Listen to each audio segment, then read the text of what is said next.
Oh, good morning, YouTube, and welcome back to another episode here at WILDMAN Lifts. I'm your host, WILDMAN.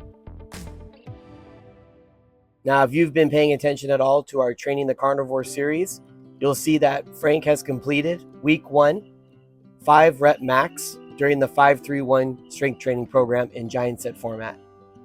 Now, we didn't film week 2 because it's basically working up to a 3 rep max in the same exact compound lifts and doing the same exact movements for giant set format. Now, the key to the 5-3-1 giant set is in week 3. This is where the training shifts and all of your hard work starts to pay off, while at the same time you're testing your at least close to your 1 rep max, and you're able to kind of see if you're able to progress to the next phase safely. So let's pop in right now and let's see what Frank did for week 3. Now, basically, I'm going to show you all of week 3, and I'm going to separate them by days. So for day 1, Frank here is going to work up to 5 reps at 75% of his 1 rep max on the back squat.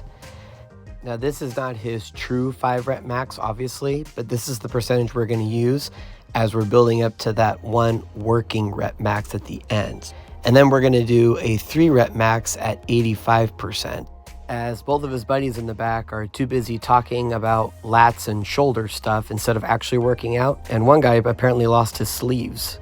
Poor him.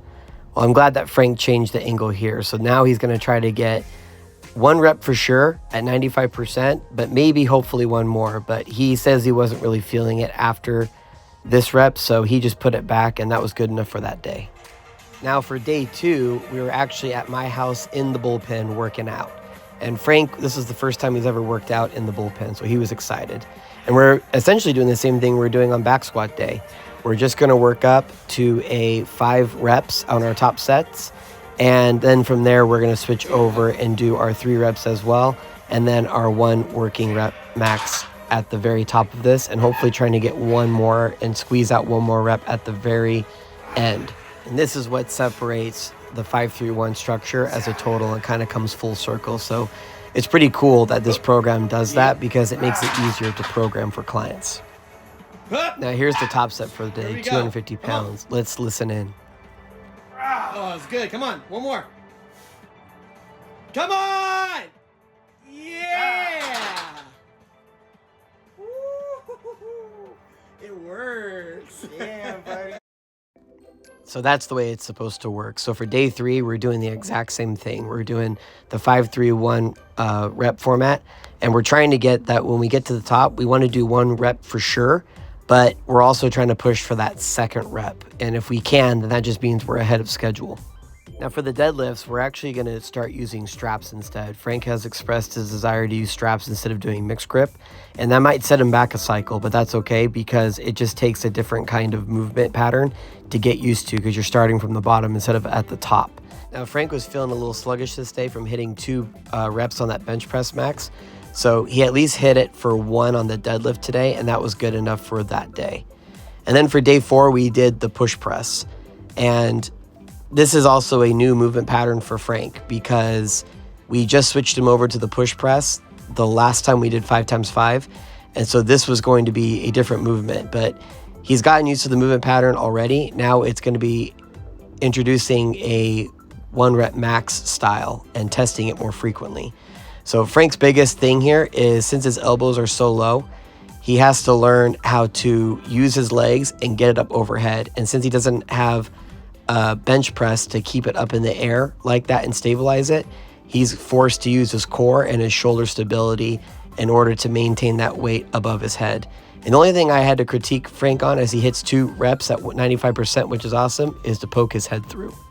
And per our usual routine, this is what Frank was eating on those days that he was performing all of these lifts. So far, so good. He did say, and if I'm going to be honest, that on week 3, he did feel a lot of central nervous system fatigue, and that's why he almost took an entire week off and then restarted again with the 5-3-1 all by itself. So I don't know if that's because of his diet or for other reasons, but for now we're keeping an eye on it. But this is what his diet is as he's working out. So there you have it.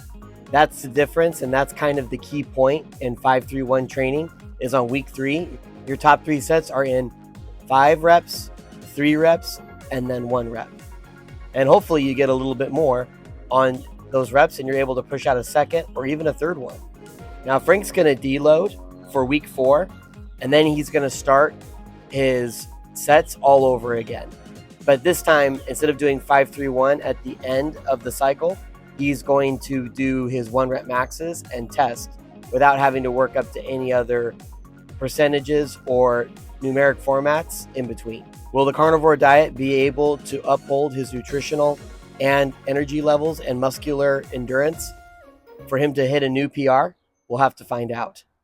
Just a reminder, this episode is sponsored by our buddies over at Rok Hardware Cabinets.